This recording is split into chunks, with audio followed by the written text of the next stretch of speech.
If you want to share a Google Calendar with family, this tutorial will walk you through the entire process step by step. Sharing your calendar is one of the easiest ways to keep everyone updated on family plans, appointments, school events, birthdays, and travel schedules all in one place. It helps avoid confusion, saves time, and makes coordination much simpler. If this video helps you out, please hit the like button and subscribe for more easy software tutorials like this.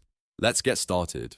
First, open Google Calendar on your computer and make sure you're signed into the correct Google account. Once you're in, look at the left side of the screen and find the section labeled My Calendars. Under that section, choose the calendar you want to share. This is important because if you have more than one calendar, you need to pick the specific one that contains the events you want your family to see.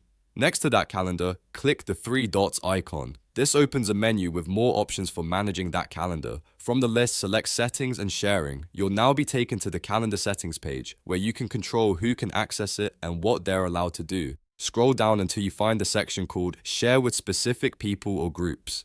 This is the part you'll use to invite your family members directly. Click Add People and Groups, and a box will appear where you can type in the email address of the person you want to share with. Enter your family member's email address carefully, and if you want to add more than one person, you can keep adding additional emails as needed. After entering the email, you'll see options for choosing their permission level. This step matters because it controls how much access they have to your calendar. For example, if you only want them to view your schedule, you can choose See All Event Details. If you want them to have more control, there are other permission levels available, but for most family sharing situations, View Access is usually the best choice.